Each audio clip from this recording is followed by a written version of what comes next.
waktu Indonesia Tengah.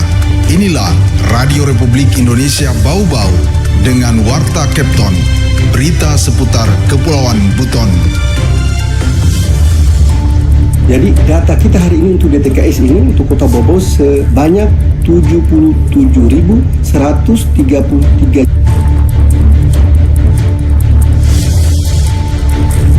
Untuk bersatu dalam mencapai swasembada aspal Buton. Kita mengubah paradigma dari program hilirisasi aspal Buton menjadi program swasembada aspal. Selamat pagi dari kawasan Limbo Wolio, kami sampaikan pokok-pokok berita. Sebanyak 77.113 warga Bau-Bau masuk dalam data kesejahteraan sosial atau DTKS. Pemerintah Provinsi Sulawesi Tenggara mendorong swasembada aspal Buton. Inilah Warta Kepton pagi selengkapnya hari ini, Rabu 15 Mei 2024 bersama saya Siti Nur Hardianti.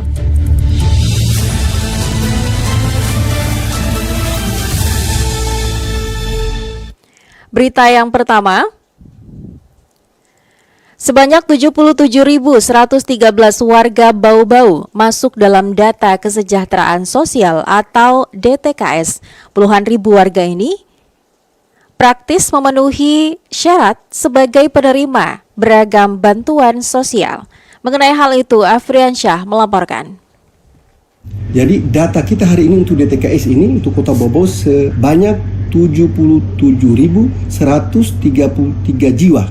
Jumlah warga Kota Bau-Bau yang masuk ke dalam data terpadu kesejahteraan sosial atau DTKS per April 2024 mencapai 77.113 jiwa atau 24.611 kepala keluarga. Warga tersebut praktis memenuhi syarat sebagai penerima bantuan sosial atau bansos. Sekretaris Dinas Sosial Dinsos Kota Bau-Bau, Sawal Zamhuri mengatakan, DTKS merupakan data yang dimiliki Kementerian Sosial melalui aplikasi 6NG. Di daerah, aplikasi ini dijalankan oleh operator Dinsos setempat. Jadi data kita hari ini untuk DTKS ini untuk Kota Bau-Bau sebanyak 77.133 jiwa atau 24.611 KK tersebar di 8 kecamatan, 43 kelurahan Kota Bau-Bau ini. Sawal menguraikan DTKS di Kecamatan Wolio sebanyak 18.245 jiwa, Kecamatan Kokalukuna 11.353 jiwa, Kecamatan Batu Puaro 11.303 jiwa, dan Kecamatan Betuambari 10.591 jiwa. Kemudian DTKS Kecamatan Murhum sebanyak 7.138 jiwa, Kecamatan Lealea 6.891 jiwa, Kecamatan Sorowalio 6.400 jiwa, dan Kecamatan Bungi 5.200 jiwa. Sawal mengatakan warga yang masuk ke dalam DTKS otomatis memenuhi syarat sebagai penerima bansos. Jadi DTKS ini koneknya ini semua jenis bantuan sosial.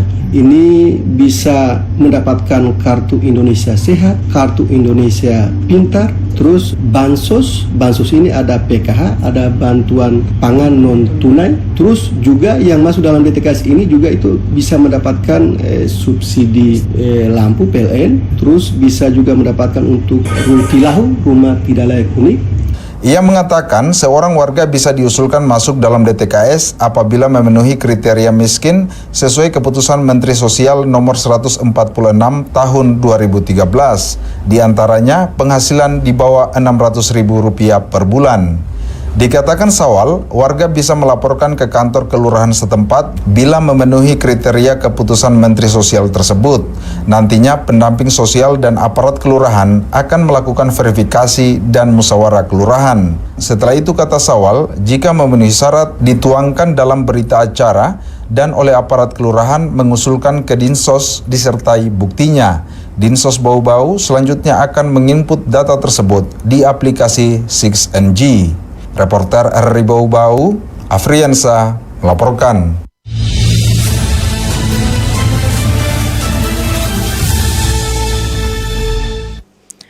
Pemerintah Provinsi Sulawesi Tenggara mendorong swasembada aspal Buton. Informasi terkait hal itu dilaporkan Harul Mulko.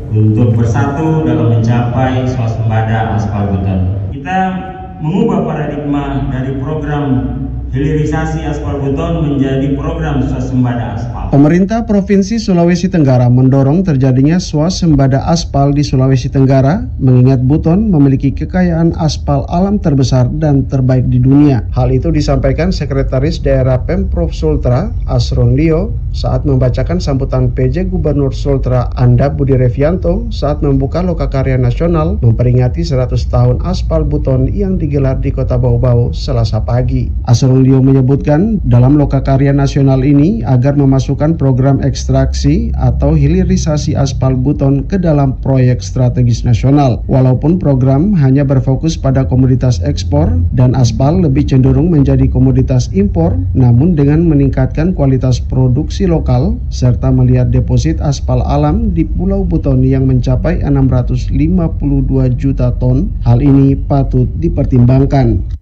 Dalam menghadapi tantangan impor aspal dan untuk memperkuat kemandirian produksi, memberikan beberapa rekomendasi kepada semua pihak yang terkait untuk bersatu dalam mencapai swasembada aspal beton. Kita mengubah paradigma dari program hilirisasi aspal beton menjadi program swasembada aspal. Ini bukan hanya tentang mengurangi ketergantungan aspal impor yang telah berlangsung selama 45 tahun, tetapi juga tentang memperkuat posisi negara dalam perdagangan internasional. Pemprov Sultra juga mengajak instansi pemerintah dan perusahaan swasta untuk bekerja sama dalam mempercepat proses urusan IUP, pengelolaan aspal, serta izin pabrik ekstraksi. Sebab berdasarkan studi kelayakan yang dilakukan oleh Riset dan Teknologi Center Pertamina, bahwa harga aspal Buton hasil ekstraksi harganya lebih murah jika dibanding dengan aspal impor. Nanti ini kita akan perkuat lagi risetnya di lokal Ipang itu. Mendorong asesmen yang lebih lanjut terhadap hasil studi kelayakan untuk memahami alasan mengapa studi kelayakan tersebut tidak diimplementasikan dalam bentuk pembangunan pabrik ekstraksi aspal, serta untuk mengetahui kendala-kendala yang perlu diatasi dalam menggerakkan industri ekstraksi aspal Buton ini. Dalam mendukung penggunaan aspal Buton di Sultra, Pemprov Sultra telah mengeluarkan regulasi aspal Buton masuk dalam e-katalog sejak akhir tahun 2023 lalu. Diharapkan hasil lokakarya ini dapat melahirkan kesepakatan yang dijadikan landasan kuat dalam mengambil langkah nyata ke depannya. Reporter RRI Bau-Bau, Hairul Mulku melaporkan. Anda sedang mendengarkan Warta Kepton, berita seputar Kepulauan Buton. Informasi lainnya, pelajar SMKN 2 Bau-Bau dipajak orang tidak dikenal yang masuk ke lingkungan sekolah. Pihak sekolah berhasil mengamankan terduga pelaku dan membawanya ke kantor polisi. Selengkapnya, Waude Nurliani melaporkan.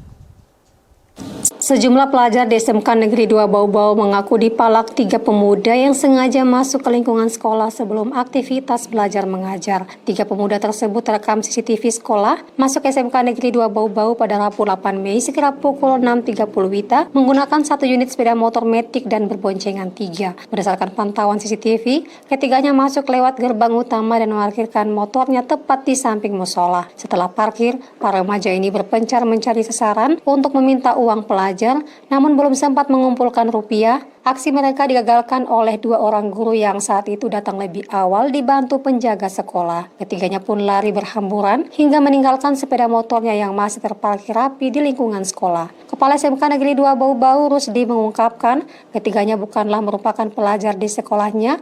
Berdasarkan keterangan sejumlah siswa yang datang lebih awal, para terduga pelaku sempat meminta uang, namun para siswa mengaku tidak memiliki uang tersebut. Dari pengamatan CCTV kami yang ada di sekolah itu ada satu motor bertiga, kemudian turun di depan masjid sana, lalu yang satu ke arah sana, yang 2 arah ke lingkungan sekolah. Dan setelah dipantau ternyata ada siswa yang mengaku diminta uangnya dipalak, tapi uang siswa tersebut tidak punya uang sehingga tidak diberi. Pada saat itulah siswa datang melapor ke guru atau tausa yang sudah ada di sekolah, lalu dia kejar.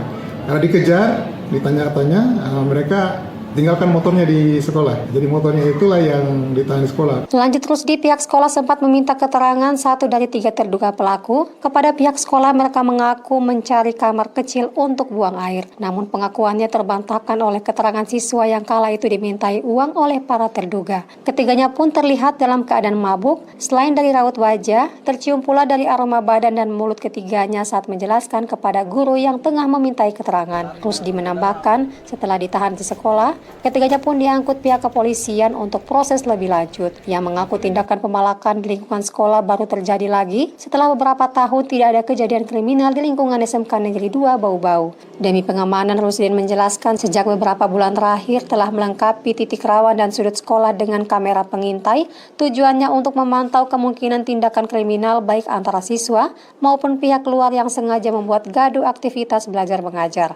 Wade Nurliani, reporter Bau-Bau, melaporkan.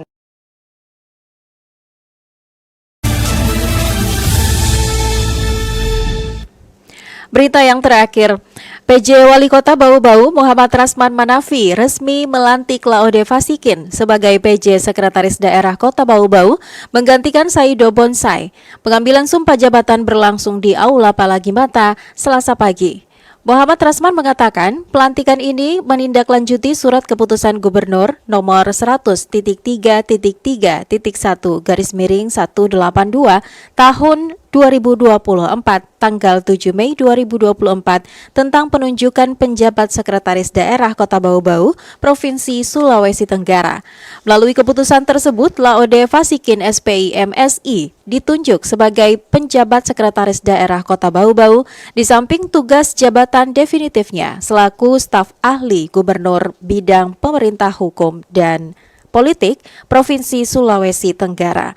Muhammad Hasman berharap di bawah koordinasi Laode Fasikin, pelaksanaan program kegiatan prioritas dapat berjalan sesuai dengan yang direncanakan, sehingga target realisasi anggaran pada triwulan 2 dapat tercapai, yang pada akhirnya mendorong pertumbuhan ekonomi yang lebih seimbang sepanjang tahun, menekan laju inflasi, dan menghindari penumpukan pelaksanaan anggaran di akhir tahun. Rasman juga mendorong agar PJ Sekda dapat menjaga disiplin dan etos kerja para ASN yang sudah mulai terbangun pada beberapa bulan belakangan ini, bahkan lebih ditingkatkan. Juga menjaga netralitas ASN dalam menghadapi perhelatan pilkada serentak, di mana Kota Bau-Bau dan Provinsi Sulawesi Tenggara termasuk di dalamnya.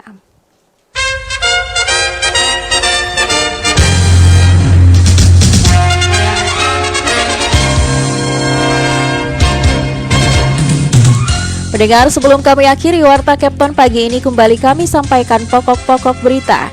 Sebanyak 77.113 warga Bau-Bau masuk dalam data kesejahteraan sosial atau DTKS. Puluhan ribu warga ini praktis memenuhi syarat sebagai penerima beragam bantuan sosial. Pemerintah Provinsi Sulawesi Tenggara mendorong swasembada aspal buton. Demikian Warta Kapten hari ini, mewakili kerabat kerja yang bertugas, kami ucapkan terima kasih untuk perhatian Anda dan sampai jumpa.